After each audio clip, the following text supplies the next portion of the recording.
Good afternoon, everybody, and welcome to the Hispanic Chamber of Commerce of Montgomery County. Thank you for being here today.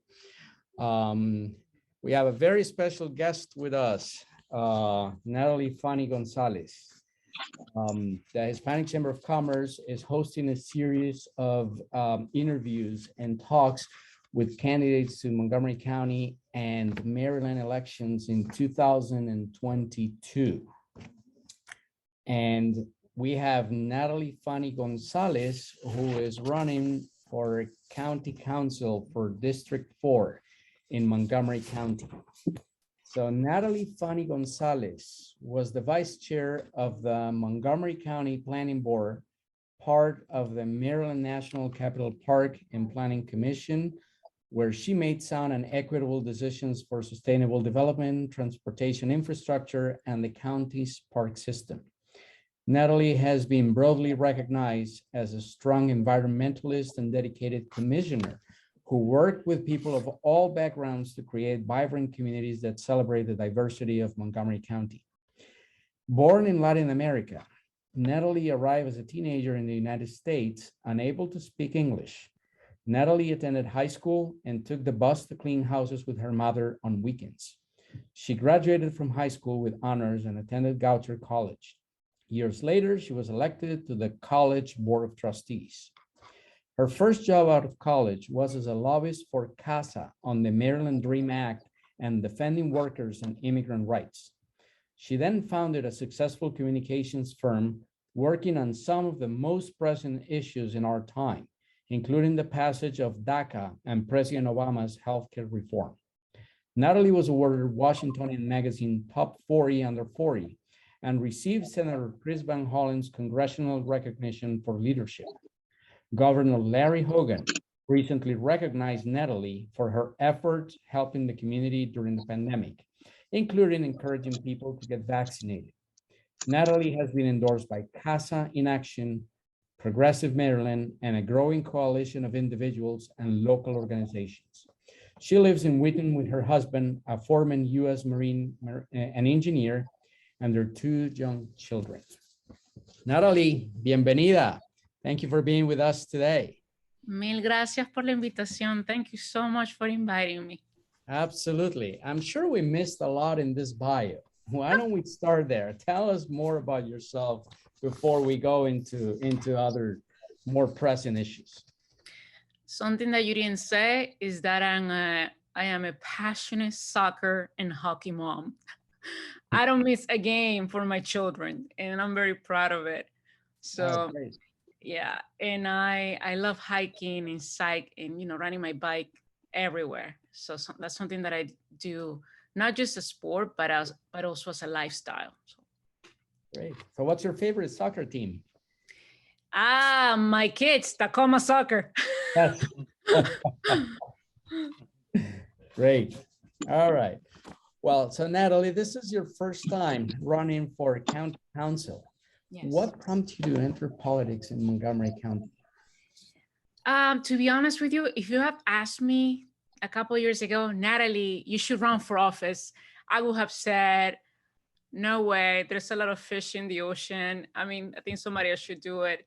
But the reality is that quite a few people came to me saying, Natali, you're coming from parking planning. That's like the strongest foundation to be on the county council, just because they deal with zoning issues and you are an expert on it. So I talked about it with my husband and I said, you know what, let's just do it. I was hearing from people, not just within the Latino community, but also the business community, the labor community, environmentalists too. And there is a saying that it takes a lot of people to convince women to run for office. Totally true, at least in my case. So I resigned from parking planning. I was there for 7 years. I was the vice chair, as you mentioned. And so I could be focused on this 100% without ethical conflicts. I also have a full-time job. I run my own business. So plus my kids. So it's very overwhelming, but also very exciting work. So anyway, I just love my community and I want to see it thrive. And I know I have the skills and the passion and the heart, honestly, to move things forward. So that's why I'm doing it. Great. Let me take a space with what you just said right there. How do you balance your professional life, your career, and your personal life? It's a great challenge. You have 2 young children by now, Yes. and you have your own business, as you just described, and now you're running for office. Yeah. I'm blessed to have a beautiful, handsome, and supporting husband. Honestly, if my husband weren't with me, 100%, and if we didn't have like a 50 and 50 relationship, there's just no way I could do this. There's just no way. And I'm very family oriented. And if my kids are also not involved, even though they're only 8 and 9 years old, I needed them to understand that mommy had to leave every evening and on weekends and outside door knocking. And I needed them to understand why I was doing this. And they were totally on board and supporting. Actually, they're getting excited. They come with me door knocking with their mask on. And they're the ones putting the stamps on the envelopes every time we get a donation and we send them back. I mean, that's their job. So making sure my husband and my kids are involved is key. And then with my job, I have 2 major clients. I'm working on the Build Back Better legislation at the national level, and right now we're focused on the Senate. It's very demanding work. Yet my clients know that I'm doing this and they're supporting me. And I have 2 staff people in my company, so I have learned to delegate a lot. So, which is a great thing. Because hopefully I'll win this election. And once I win, I'm going to quit, I'm going to leave my company, just because after this pandemic, I think that whoever gets elected on the county council, that person needs to be committed 100%. This job should be the only focused. So I personally wouldn't have my job. I have my 2 employees really hoping that I win so they can keep the company, which is fine with me, because at the end of the day, I grew up in understanding that it's not just about you, it's also about helping other people, move up, So if I'm able to educate my 2 employees, not just to do the job well, but also to run the business, which is a totally different thing, to do payroll, to make sure people have healthcare and benefits, then that's a win-win situation for me. And I hope I answered your question. Right. Very thoroughly. We can tell you're busy. So the redistricting that it's currently happening in Montgomery County, we're having 2 more districts, 2 new districts are being created. This is a mandate that the council has to do every 10 years based on the census. How does that impact your campaign? It does not, just because I live in the heart of Wheaton. So right now it's District 4, but the new district map, it says that it will be District 6, the number of it. And I live like, it's like 30-second walk from my house to the Wheaton Library, So this area will have a new council member. So personally won't affect it. And actually have been living in this district for the past 20 years. Before I lived in Wheaton, I was living in Aspen Hill with my mom before I got married. And then I lived in Kensington Heights, which is also part of the new district. And now I live in Wheaton. So it's been my home forever, and it won't affect me. So. Okay. Okay, so as you mentioned, you worked in the Parks and Planning office. You also worked at CASA. Yes. So how do you plan to leverage that experience in terms of everything, education, public housing, economy in the district? Right now it's District 4, eventually will be District 6, the district that you're running for. Well, once elected, I'm gonna go in. I'm gonna be the new council member who's the most prepared, and I have no shame or arrogance to say that. Why? Just the fact that I come from parking planning and I am a zoning expert, that's a huge advantage that no one has. That's number 1. Number 2, I come from the labor and nonprofit movement too, With CASA, I work closely on education issues and civil rights issues, dealing specifically with that immigrant community and Latino community, working with people from every single background to get things done. I was lobbyist in Annapolis in the General Assembly, but also in Capitol Hill. And in the county council, the council depends on funding that they receive from the state level and also federal level. So, and I'm already on track with relationships in both areas, and I know how the system works. And that's an advantage that no one running for my district or even other districts in the county council have, period. All right. All right. So what are the most pressing challenges for the current District 4, based on your experience? Yes, I have knocked on over almost 4,000 doors already in this district, and I have basically done it in places where I knew the current district will line up. Like I didn't go to places that I thought would probably not end up in the new district. And I've been doing that since May of this year. Personally, I haven't hired anybody to do this work. I have personally done it just because I want to hear from people and hear their concerns. Okay. So I have talked to business owners. I have talked to people who have no jobs, and I have talked to moms. I have talked to, teenagers who are about to turn 18 and able to vote, and so on. Overall, I think one of the main issues is pedestrian safety. You'll be surprised. A lot of people talk about being afraid, especially in this district, to cross Georgia Avenue or Connecticut Avenue because the cars are speeding so fast. Jobs, making sure we have local jobs in our district is also top on the list. I have found that a lot of people understand the importance of doing things with an environmental sense. Creating more green jobs in the county is paramount. And those are issues that I deeply care about. And also doing it in a way that we close or eliminate the racial and gender gap that we have in our society. As a mom with two little kids, as we mentioned before, I have seen the learning loss that kids have gone throughout this pandemic. I've seen it with my kids, with their friends. Last year was terrible when they had to deal with Zoom for the learning experience, and how tough it was for many kids to keep up with a learning experience. And although I'm not running for the school board, the county council has the power and the means of giving funding to the school board.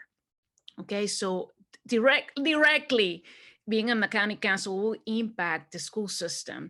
And I in total support to ensure that all kids have all the tools they need to be able to close the learning gap that they have experienced more than ever, especially people of color. Latino and immigrant kids are the ones who are really suffering, and my kids are included. So this is personal to me. All right. That learning gap that you're talking about is something that is widening in Montgomery County. When we look at the statistics and we compare white children that are at the 4th grade level with Black and brown children, white children more than double math and reading achievement than those that are non-white, particularly Black and brown.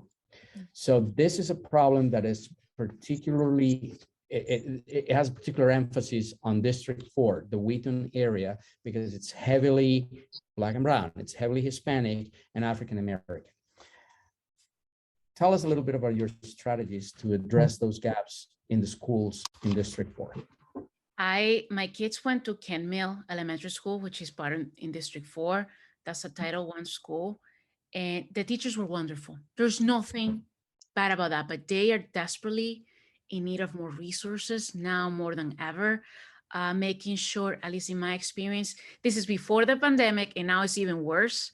The need of having more after school programs to help kids do their homework or just to catch up with the learning experience throughout the year. Now more than ever, we need more funding for those after school programs from K to 12. I remember in right before the pandemic, all the after school programs that we had at Kent Mill. Again, this is a Title I school. They were packed. I mean, there was a waiting list of kids trying to get in. This is a school that was I think it's 70% Latino, most of them, kids in the free lunch program. So you can get the picture. I experienced that with my own kids. I think teachers are exhausted too, not just keeping up with the kids who are in the class, but also those virtually, because there's some in virtual education as well. Um, I mean, this whole experience about, making sure kids could eat outside during lunchtime, it is directly impacting their learning experience. Some schools have tables outside, picnic tables. In other schools, like my kids' school, they're eating on the floor where the bus stops. That's where kids are eating right now, because many schools don't have the tools and the equipment to accommodate them. So this, inequality within even the building structure is happening. And so I'm one of those people who believe that we need to expand early childhood education, to ensure kids, since they are like my kids were in the YMCA in Silver Spring since they were 18 months old. Okay, that's how, and it was expensive. We were paying $2,500 a month for the two kids since they're a year apart. It was tough as a mortgage. Okay, imagine people who, single moms or people who just don't make enough. So if this country, not just Montgomery County, if this country says that we value education, then we really need to put our money where our mouth is and start investing in children's education system very, very beginning. So even Washington, D.C., in terms of 3 and 4 years old, they do much better than we do in Montgomery County. Another county is trying to expand that, but I think now more than ever, thinking about the achievement gap that has worsened, as you were mentioning, Mauricio, we need to tackle after and before school programs, and also making sure the youngest kids, 3, 4, even 2-year-olds, get the education they need to thrive, because that's the future workforce for the county. So I talk a lot. You may feel free to jump in. I can go on and on. Can I jump in for a second? Can I ask a question? Sure. Following up on, yeah. I live in Gladly, we've met. Yes. Yeah. And I'm in Kensington Heights. But going on what Mauricio said about the education system, I mean, there's a very, very, very clear delineation in the county. Like if you go to Walter Johnson or you go to BCC, the schools and the middle schools and high schools and elementary schools surrounding them all do so much better on great schools or whatever you want to look at. And you can see the facilities in the buildings. And I know there are PTAs and things like that raise money. That's what I was telling you about. Like they don't have, even the fact that some kids are eating, my kids are eating on the floor where the bus stops. How crazy. Right. So, clearly they should be getting the same kind of resources. What do you imagine is making them different than the others? I mean, I know they've got parents and PTAs that help fund some of these things, and I know there are some rules in terms of fundraising for PTAs on how they have to share some of that money. But my son goes to Einstein. My daughters go to Newport Middle School. Newport Middle School compared to Silver Creek or any of these others, right. It's a horrible difference. In terms, not only in the facility, but in the quality of teaching that they're getting, because you can see it in the numbers. Yes, I do believe, as I was saying before, strong believer that we do need to keep and increase the investment in schools. I want to pursue, and I know this is touching on the school board duties, not the county council, but I still want to do it and establish those good relations with the school board members in the school system. Because at the end of the day, it's about having those relationships to get things done. It doesn't have to have my name on. It could be their name, but if I can help break bills, I will do it. I have seen, especially in California, how corporations get more involved in certain schools where they're headquartered, putting more investment, sending employees to help them STEM classes, for example. I think we need to do more of that here, especially in Montgomery County, where we have so many multi-billion-dollar corporations and more that we should be attracting here. So that's something that I don't think the county does enough, and that I would like to explore as a council member and work closely with the school system to make that happen, especially in school in my district. Yeah, I know, but I mean, just going at the school system, I mean, the county gives funding to the school system. Yes. School system is clearly not allocating that funding in in my opinion, in a fair way, Yeah. because some schools are better than others. And that's a combination of investment. And I know that, like I said, as the PTA has some involvement in that, right? Yes. But it's also parent participation, and I understand other things, but those are clear inequities, and people spend a lot more money. I can go 3 blocks and a house just like mine is about 20 or 30% more because of the school district. And Yeah. that's a real inequality. And I think that the school system needs to address that, because it shouldn't be, where your house is and where the school property line is as of where, for the value of your house in the county. It should be, all the schools in the county should be as close to equal as possible. And it is something that they're not handling. They're not doing their job. I'm with you 100%. And I think that one of the responsibilities of a council member, since the council does give the school board their funds, is for them to be more proactive in understanding how they're breaking down their budgets and how they're investing their money that the council is giving them, being more transparent. And that will clear out many of the things that you're mentioning and see where the inequalities are actually happening. In parking planning, I was very passionate and worked very closely with the parks director to ensure that neighborhoods where parks were totally, completely not up to date, that we will expedite money to ensure that they were up to date. One case, for example, was in Long Branch. There were some parks over there. I was doing a tour with park police and the parks staff about, I don't know, 5 years ago. And we were driving by Flower Avenue in Long Branch near El Golfo, right? That neighborhood. I know where they're and we have WSSC with their equipment parked in one of our parks, okay, without permission, okay?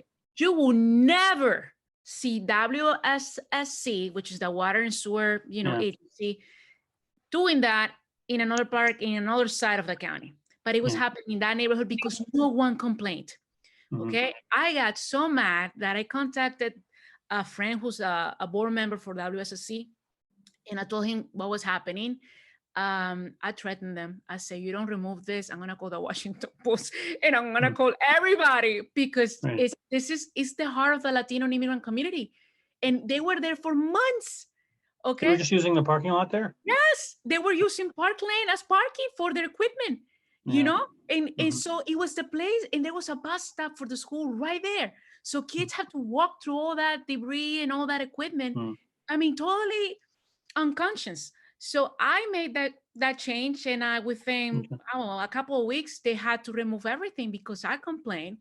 It's also making sure people feel empowered. Like if they see something wrong happening in their school, don't be afraid. Even if you're undocumented, you're working here, you're contributing to this economy. We have rights. Complain. You live here. You're part of the fabric of this beautiful community. And let's work together to make sure that we have quality of life in our neighborhoods too. So that's where I'm coming in. You're not getting somebody who's going to be sitting behind the desk. You get somebody who's passionate and who's willing to face up challenges and get solutions and things done and moving forward. And plus, you get somebody who works with other people. I have, I'm a strong Latina, but I'm also make sure that, I work with people of all backgrounds to make sure that things get done and compromise, because that's part of governance, being open-minded and willing to move forward together. Andrew, I hope I answered your question, but that was you did. Great job. Thank you. Hold the education system, hold the Montgomery County Public Schools accountable for what they're not delivering to the other schools. Amen. Let me take a step back on something you just mentioned about having some sort of a public-private partnership with schools and companies. It's true, we have great companies in Montgomery County, but they're not necessarily in Wheaton. It doesn't matter. They can come to Wheaton. There are many companies in California.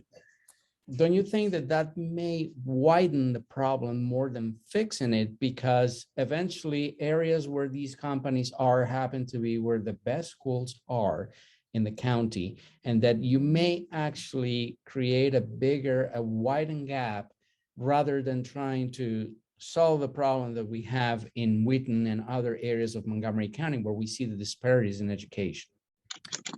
Having them participate in helping kids in schools that have challenges, you think that's gonna make things worse?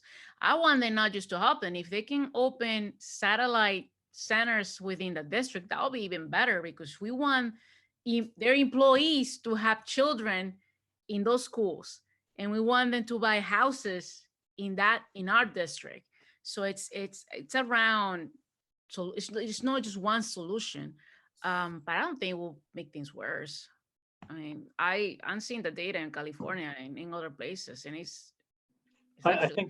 think what Mauricio was getting at is that if they're located, let's say in Rockville or Potomac or Bethesda, that they're more likely to, if they're going to help, they're going to help schools that are local to where their situation is, Oh, no, no, rather no, than going over to Wheaton. no, no, no. The point that I'm making is that they need to help schools that are struggling, Okay. and they're not the ones in Potomac.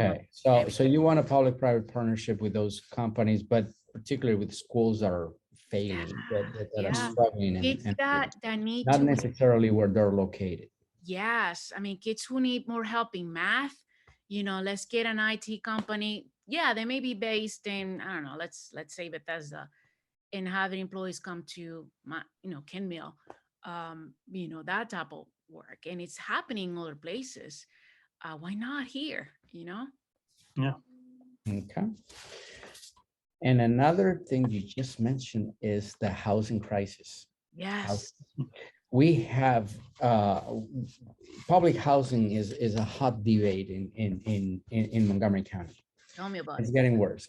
Even some council members that are right now, they have been fighting this battle for years. What are your ideas on the housing crisis? How do you plan to approach the situation, particularly in District 4? The great thing about me is that I come from parking planning, and I've been working on over 20 master plans dealing with housing throughout the county. Okay. There's no one tool to solve the housing crisis that we have in Montgomery County, where prices are ridiculous. So it's a combination of things. I have worked on the housing study, and the planning department is underway right now. So it's a mix of things, from creating land trust that we don't have in Montgomery County, which I put it in the Thrive Montgomery general plan that it's being debated in the county council right now, making sure that nonprofits, for example, can own the land and then create housing and then have people buy the structure of the house, which will be cheaper since the land is what is actually extremely expensive in this county. Making sure that we team up with developers to build housing in parking lots. We have so many parking lots in Montgomery County, including in Wheaton. Check out Glenmont, okay, near my house, where we have a metro station, a red line, where development should be happening there. To create more housing, to create more and support more local businesses to be established in that neighborhood. And at the same time, creating a community that is connected and safe for people to walk, bike, roll, and drive. That's the type of thing we need to focus on. Aspen Hill, another great example of places where we have there's a huge parking lot across the Home Depot where the Kmart used to be. Another key area where the county should be focusing on bringing up developers to develop more housing and jobs. I was very proud to vote on the Kaiser Permanente application in Aspen Hill a couple of years ago. I was very active in the master plan, the minor master plan that we approved back in 2015. And now we see Kaiser Permanente being built there. That's going to create more jobs in that community. But the housing portion needs to happen. And we do have land that must be redeveloped. So being proactive, not just creating housing for people to rent, but I'm a strong believer in home ownership, especially, I created my wealth before I even got married. I mean, before I met my husband, I already had my own condo, okay? I'm the type of person, when I met him, I asked him, what's your FICO score? That's the type of question I ask. Making sure people have the opportunity to build wealth by purchasing a home. But in order to purchase a home, we need to have more density to make sure that we have more places available for people to actually buy. It's bad, not just in Montgomery County. This is a crisis that is happening across the nation. And again, there's no one tool. You know, there's so many things that the county needs to keep moving forward. The housing fund for Montgomery County, it's $100 million. It's less than Washington, D.C. That's not acceptable, especially in understanding that my generation, millennials, and people younger than me who haven't had the chance to buy a home need help so they can create their wealth, you know? So what would you change in the budget of the county if you had the power to do so? What would you propose to change in the budget of the county to address some of those issues? Mauricio, one thing that this county needs to do, we must increase the tax base, okay? We need to attract more businesses and we need to attract more higher income people too. That's just the fact. The county depends on taxes that they raise from individuals and corporations. If we do not focus on bringing those corporations to Montgomery County and their, high income employees who then pay more income taxes in this county, we are in trouble. I'm coming in as a business owner, as an expert on zoning, as somebody who has worked with small business owners, as well as the big developers in this county, from Bethesda, White Flame, Potomac, you name it, I know them.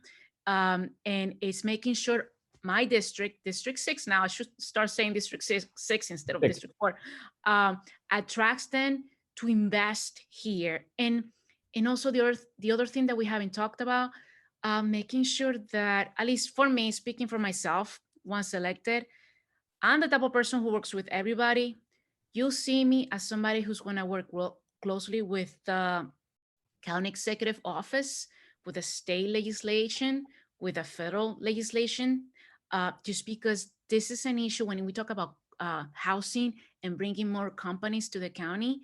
This is an issue that where we all need to connect, work together to attract what we need and move forward. I honestly, I didn't want to touch about it. I didn't want to talk about this, but I'm going to talk about it now, which I'm going to regret it. The dynamics that are happening right now, between the council and the county executive, it's just not healthy for anybody. And, we all have disagreements. I have my disagreements with my own husband, every now and then. But we need to understand that at the end of the day, we're here to move our county forward and defend and protect our people, and that's number one, not egos or, political aspirations to be, I don't know, president of the United States tomorrow. So that's, to me, it's important.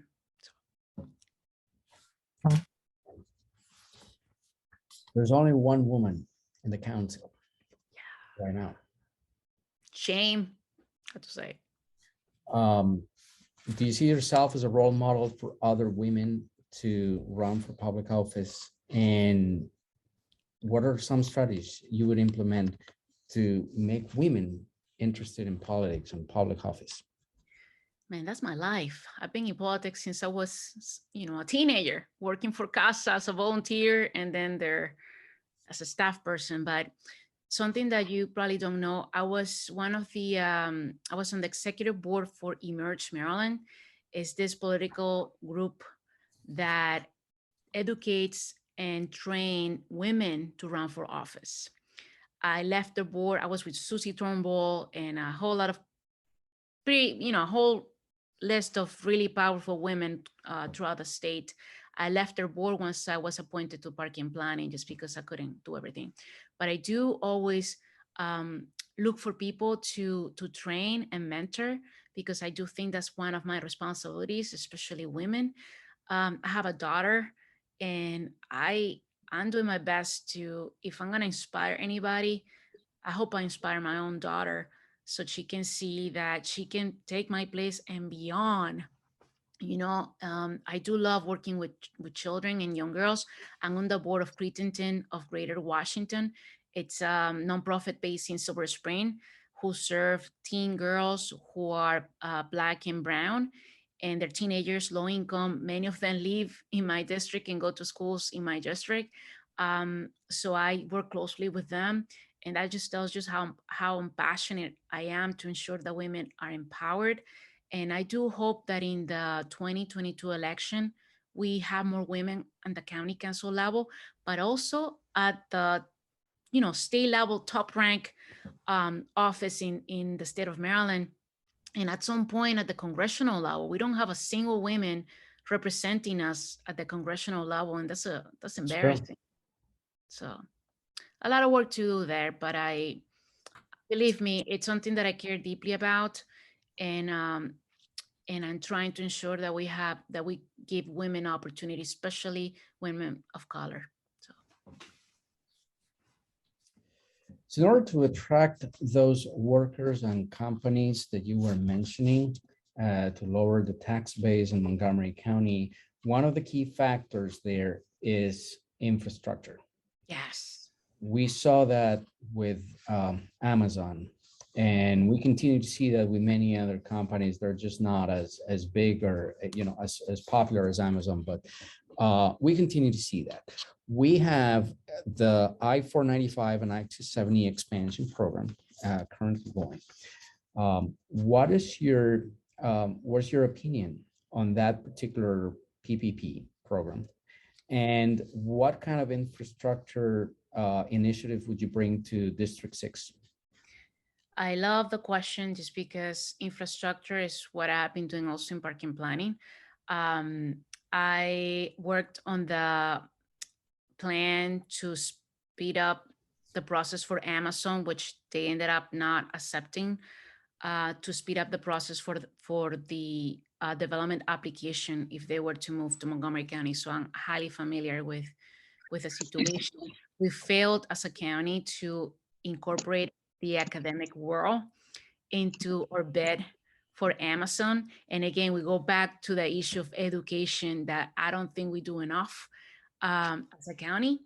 And I mean, again, Amazon is such a great example for it. How it didn't just affect children, it affected companies and jobs that could have brought to Montgomery County. I'm a huge believer in public transit. I worked on the Mark Rail master plan, and I advocated, and it's now on the master plan, to ensure that Mark Rail has more efficient trains in another rail for people to use Mark instead of driving on 495 and taking Park Lane, as well as 270. I am a big advocate that I don't believe that adding another lane, as we have seen in Virginia, solves the congestion issue. In fact, Governor Hogan has failed to demonstrate that his plan to widening the Beltway actually reduces congestion. He hasn't come up with that. And also his environmental impact study also hasn't been completed. So in everywhere you see it, it's not a clear proposal. And for me, especially understanding that, at least in the Latino and African American community, the communities that use transit the most are our community. The community who uses the bus transit enough is our community, our people taking buses. We should prioritize making sure buses are actually efficient, that they run on time, and they're getting from homes to jobs. Making a study on the entire bus system to ensure that routes are actually making sense to get people to where they need to be at the hours that they need to get is crucial. And understanding that we live in an economy that is not a 9-to-5 job anymore. We have people working at night, very early in the morning, more than ever. And for those who think that the pandemic has created a Zoom, phenomenon that everything is via virtual meetings, let me tell you, it's wrong, because the folks who are working in the bank or in Costco or in the pharmacy or cleaning, or schools, they look like us, everybody here on this room. So I'm gonna advocate for them to ensure that they have transportation and to ensure that they live in communities that are safe for them to walk and bike and roll and just drive. So. Well, there are big bottlenecks here in District 6. Oh yeah, believe me, I know. So are there any particular initiatives for the district itself and not so much for the rest of the county, although 270, 495 definitely touch on District 6 and Georgia, but making District 6 more walkable, bikeable, or more friendly to cars. How do you see District 6 growing in the next years? Yeah, as I was mentioning before, ensuring we have redevelopment in key places like Glenmont, Aspen Hill, Deerwood, where there's a red line near Deerwood over there. In Markrail, be more efficient. Those are key issues to bring jobs in housing to districts. And every time you redevelop, you're also ensuring that you have streets are safe for people. You have sidewalks, you have streetlights. We in this county depend so much on redevelopment in order to get the amenities that people want and need to be safe. So making sure we attract businesses to focus on those areas is job number one for me. Honestly, I'm coming in laser focused to ensure that those areas are targeted for redevelopment, especially parking lots, even the ones here in Wheaton, to ensure that the vision that we have put together in the general plan comes together. Okay. And our community, the Black and Brown community, minority communities in Montgomery County have been impacted the most by COVID. Part of it has to do, this touches on some of the things you mentioned on public transportation, making it more available, free, although the number of riders have dropped significantly because of the pandemic. We have new variants coming up that seem to be impacting us significantly again. What can we do to protect our community and protect the jobs and protect the small businesses that they rely upon, so that we don't face the catastrophe that we faced last year with small businesses, and particularly the Hispanic and minorities in Montgomery County? I would say that as a county, we should be proud, honestly, extremely proud that we have nonprofits like CASA and the Latino Health Initiative and so many Proyecto Salud, so many other groups who were right there from the very beginning, ensuring that the immigrant and Latino community, people of color, were educated to get tested and get vaccinated. And now I know they're working closely with the county, and the state government to ensure people get their boosters and the children get vaccinated. So that's number one. Ensure people are getting the vaccine. Number two, and this is something, again, as a mom, and I saw the failure, honestly, with the school system, not knowing or having good protocols on testing and quarantine for children, that affected workers too. Like I had my son being quarantined, which meant that I couldn't work because all of a sudden I had to get him from school and stay home. So imagine people who are working in places not from home, and all of a sudden they get a phone call that the kid got quarantined. That happened and it affected our community more than anybody else. So making sure that we work closely with the council and our health officers, because at the end of the day, they are the experts. I'm not a health expert, to give us the advice to be ready for emergencies. We were not ready. A lot of people were not ready, but we were not ready from the beginning. And ensuring that, it bothered me, this back and forth that we recently had about the mask mandate. Do we need to wear it indoors or you do not need to wear it indoors? That just creates confusion, and it gets people, it affects people's trust.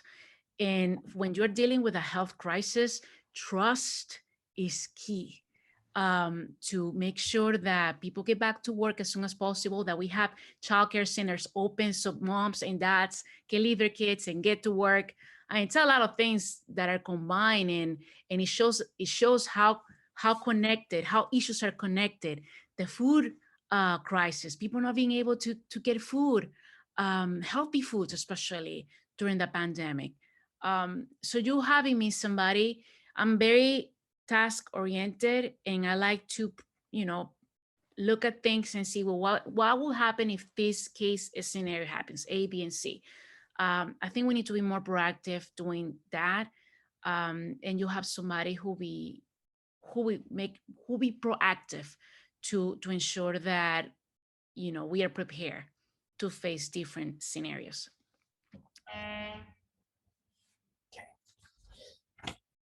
We have about 75,000 illegal immigrants in Montgomery County. Undocumented. Undocumented, that is the word, undocumented. And many of them, District 6 and the surrounding areas. How do you plan on helping this community that is living on the fringes of our society? And they're being affected by this, and there's a direct link between their health and our health and everybody else's health in the county. Healthcare is a human right. So that's number one, not just to limit things in terms of getting the vaccine and getting tested, but giving people access to healthcare no matter their immigration status. You know, because if I'm sick, it doesn't matter if I'm undocumented or not, I can infect you. So it's for the public good. So that's number one. Making sure that the county continues on this path, because I do believe Montgomery County is doing great work. But it's always some improvement that we can make. So that's one. Two, you know, you're talking to a former lobbyist for CASA. I was the defender for the immigrant community in the General Assembly and also Capitol Hill on the DREAM Act and also the driver's license. Okay, the driver's license that the campaign that allow undocumented workers to obtain a driver's license, because it's not a luxury. You know, being able to drive from point A and B, and I'm not against cars, so this is a good reminder, from point A and B with a driver's license is good for safety, for everybody's safety, right? You want to make sure people who are behind the wheel know what they're doing, and that they have insurance. So this is my community. I'm an immigrant. I think I'm the only immigrant running in my district. We have children of immigrants running, but I'm the only immigrant. And, you know, anything that affects one of us affects all of us. And the other thing I will say is that, you know, when you come to this country, as I did with my mom, with nothing, not even the language, we came to work hard to make a life for ourselves and to contribute to our community. I had the spirit to do that and protect people who, like me, came from overseas. I was undocumented. I was a dreamer at some point. Now I am an American citizen, and I want to make sure other people have the same opportunity who want to just make their communities better for everybody. So great. What do you admire the most in Montgomery County? What would you not change? Oh, our parks. We have beautiful parks and trails. We are blessed. We also have a very engaged community. Everywhere you go, you see people getting together and trying to solve issues. That's the attitude to make a change that impacts everybody. I love that about Montgomery County. I had traveled through my job to places across the nation. I've been to Houston, California. I've been to Miami. I've been to Arizona. I've been to Boston, Chicago. I mean, you name it, I've been there. And this is special, what we have here. This drive to get educated and to move up and do more to help your house and the community is beautiful. When I go to festivals here during the summer or even during the winter, and I see all, you know, the amount of people coming out and just joining together, it's a beautiful thing, and I love it. And this is my home and the place I'm raising my children, and I want to see, you know, be stronger, you know. Okay. So what is your advice for somebody who might decide to run for county council? Do it, honestly. But if you do it with integrity and not selling yourself because you want to win somebody's vote. You know, be yourself, but do it with your heart and not selling yourself. I think that's my best advice. what comes around goes around, and integrity is number one for me. So I told I have talked to many candidates running for county council and next year, and I've been telling every single person, you will not get anything negative from me about the campaign experience or talking about somebody else. You know, you got to keep it clean, because we want to make sure people go out and vote, and that they feel engaged, and that they feel that it's a positive experience. That's true democracy. And so that's my advice. Have you experienced any setbacks or threats as you campaign for county council? Not yet. It's been the opposite. I'm the first one, at least in my district, who has qualified for public financed, and the only one who has received money from the county council because of the public finance system. As I go door knocking, the very exciting thing is that when I get home and after doing that, every now and then I see like a $10 or $15 contribution from somebody who I just met at the door. And honestly, that just brightens my day. I feel like a rock star. But not setbacks. I just feel in love. We just recently did the Thanksgiving Day parade, the county Thanksgiving Day parade. And I had the people who were in my team, I would say like 90% of them were from this district.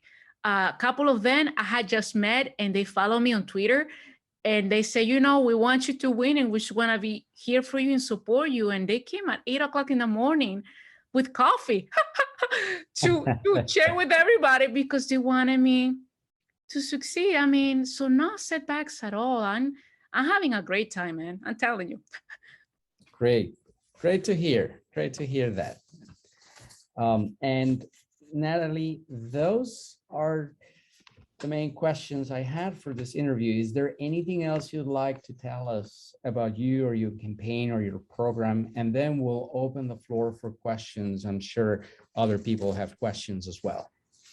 So I would say I'm not a genius, but I'm very dedicated, and I listen, and I work very hard, and I'm ready to answer any questions that you guys may have. Thank you, Natali. Well, are there any questions from the participants? I didn't hear what you said. Are you doing public financing, or are you doing? Yeah. Okay. Public financing. Yeah. I already am certified by the state already. Okay. I have raised over $70,000 now. Really? Oh, that's awesome. Fantastic. Awesome. Yeah. Congratulations. No setbacks. You see, when I say I have no setbacks, I mean it. All right. In terms of, I know we talked a little bit earlier, the environmental things and your experience in park and planning and, green kind of growth.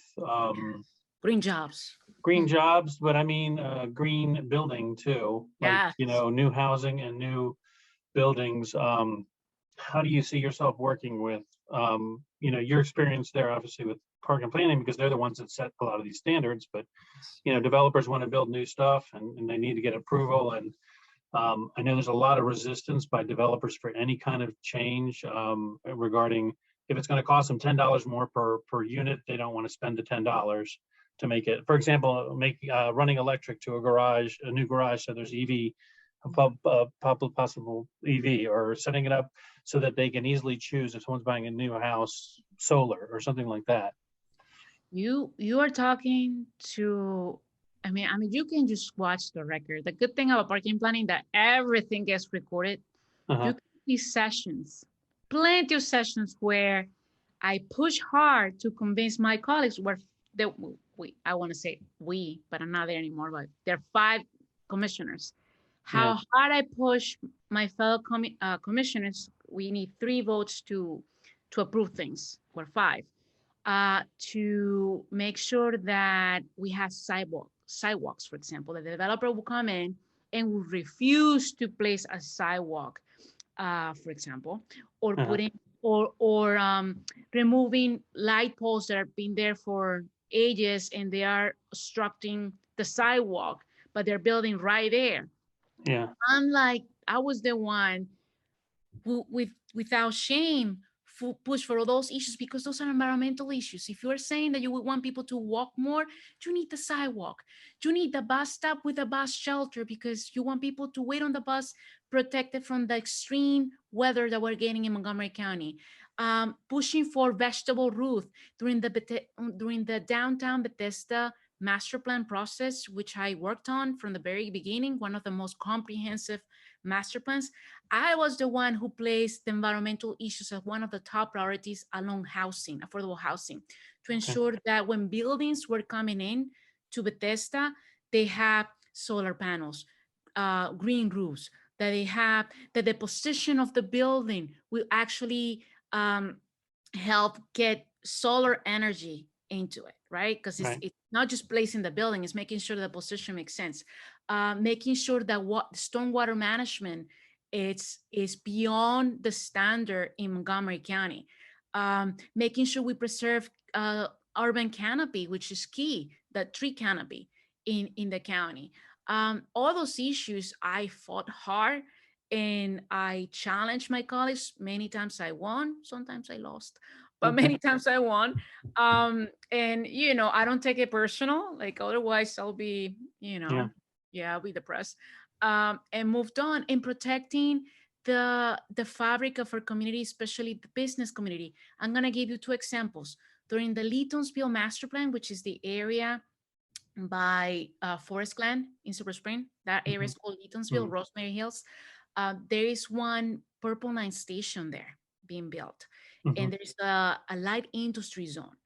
We have colleagues of mine who wanted to upzone that area for mixed use, which meant that the light industry zone, which is one of the most active in the county, will have been displayed. These businesses are owned by African Americans and Latinos in that neighborhood. I was able to convince 3 other commissioners, we ended up being a 4-1 vote, to keep the light industry zone because if you say that you are for the environment, you also want to make sure local jobs remain near where people live. If we eliminate that zone, that means those jobs are going somewhere else, and people are going to have to drive to, I don't know, Up County to do that. So I'm a fighter, and I listen to people. Like I said before, I'm not a genius, but I understand that compromising is good, but always when we put the community at the forefront. So. Okay. Were you involved in the Costco decision with the gas station at all? Yes, that was my first. Oh man, I hope you agree with me. That was the first time. I was brand new. I had been on the planning board for like 6 months, and these people with big suits coming to the planning board, and all of them wanting to have the mega gas station in Costco. Right. And I was the only one who posted because, number one, if we say that Wheaton is an urban setting, then we need to promote more walkability, bikeability, people to bike more, and not making it a center to have cars coming in just to get cheap gas. Yeah. And 2, there is a community really close to where that application was happening. It's in the Kensington Heights community. There's a pool there and some families who had health issues. So having a mega gas station near their homes was going to affect them. So I was the only planning board member who voted against the Costco mega gas station. And also the other thing I said, so, going back to the jobs, we have, like 3 or 4 gas stations in Wheaton. You put a mega gas station, what do you think is going to happen with those jobs are going to go away, honey. Right. That's simple. But so, in the end, there had to be at least 3 votes because they did vote against it. They voted against it, but then the community filed a lawsuit, and they that's what I was right. That's right. I'm trying to remember everything that happened. Yeah. There's another thing that went in with that because I was involved in that, and I don't actually remember everything about it, but there were a lot of promises made by Costco and the mall about like a sidewalk around the rim there. Some safety stuff that were going on with those kinds of things, and a lot of that didn't get done. Yeah. There's a whole new housing community there. There was supposed to be, and I don't know if that was a developer there, but there was supposed to be sidewalks and connecting to the mall. I'm not sure that community wants to connect to the mall, but there was supposed to be a set of stairs going up to the mall there. That never got done. That never happened. I mean, that's another target, making sure the mall is being a good player in that community. Mhm. They have a responsible, they're making a lot of money with that Costco there. Well, they got the 2 million or 4 million, what it was, part they split with Costco to bring the Costco there. Yes. Part of it, maybe we should, I mean, if you get elected, to look at that again, making it a walkable community, love it. because, there are people in our neighborhood that walk to that mall, And you know what bothered me? They have another, the Westfield Mhm. Corporation, they have another property in Rock Spring, which is an area near Bethesda. That Uh-huh. Westfield Mall, Montgomery Mall, that's what it's Yeah, called. Montgomery Mall. They are redeveloping over there. Yeah. And and I had to vote and approve their plans, right? But during the planning board session, I told them, I'm gonna vote yes because it's a great redevelopment application that they brought in. But you guys should be doing this in Wheaton. I Yeah. mean, you're putting all this money over there. You should come here. So yeah, I once elected, because I'm gonna win, I'll follow up with you on this All right. Wheaton Mall situation. So I think Carmen Rojas also Um, has a question. Yes, Natalie, hi, how are you? Well, Hola. I'm very happy to hear when you talk about the after-school programs. yes. Those are very necessary, especially in the Wheaton area, because, well, there are many young people who are part of gangs, and the students needs to be busy. Yes. And I know the teachers are not enough. Maybe, I don't know, what do you think to make partners with education organizations, non-profits or something, but it's something very important to keep the students in a school and busy. And in addition to that, I noticed the police is not anymore outside. There are no policemen outside anymore. So that is a big problem for young students in high schools, no, more than In general, there is a need of more funds to hire more police officers and making sure we pay enough. Right now, Montgomery County ranks 11th in the region in terms of pay. Other jurisdictions are paying way more than us, and it's a big problem when it comes to public safety.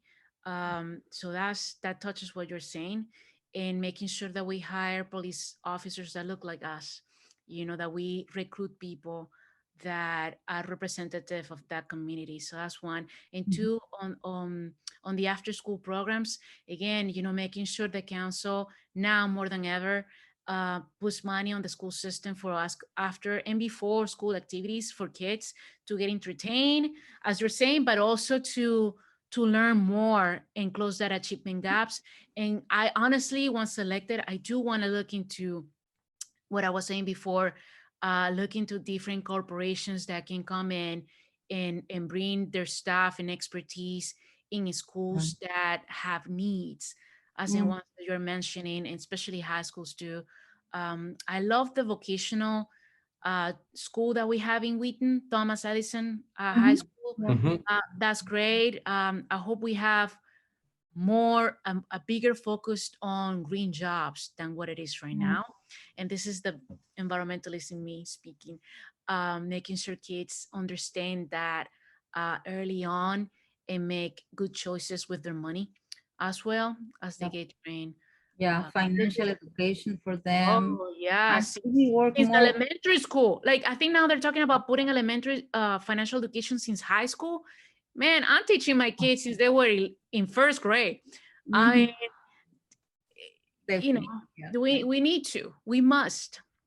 And implement maybe work more with the Department of the Recreation. Yes. Yeah, they have the place, but they don't have enough programs for the kids. Yes, and that's an area that I see myself working closely with Council Member Gabe Albornoz. I think Gabe is great, and I know he cares. I mean, he used to be the director of the county recreational department, and me coming from parks and planning, we complement each other very well, and I'm excited to see what things he and I can come up with using both departments and coordinate with the school system and corporations. I am gonna say it again. Yeah, Natalie, thank you. Good luck. I'm sure Thank you you will so be much. there. I appreciate that.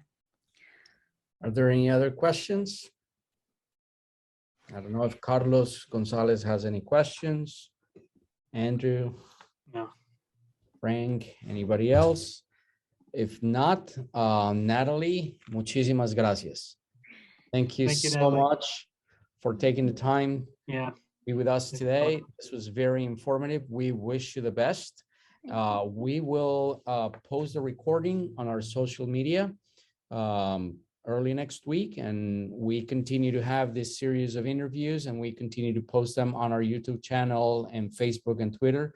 So we look forward to more having you again with us as we get closer to election day in November of next year. Once again, we wish you the best. June 28, 2022. 2022. Yeah, Yes. June, no November, June. And make sure Doing it people for the register. primary. Yeah. Yes, absolutely. Absolutely. Thank you So so much for having we're me. happy to have you with us again. Thank you so much, Natalie. We wish you the best again. To the rest of the audience, thank you for joining us. Stay tuned for more of these live meetings, and stay safe. Happy holidays to everybody. You too. Thanks, Mauricio. Thank you. Hosting. Bye, Bye, bye, thank you. Thank you. Ciao, Thank you. chicos. Gracias.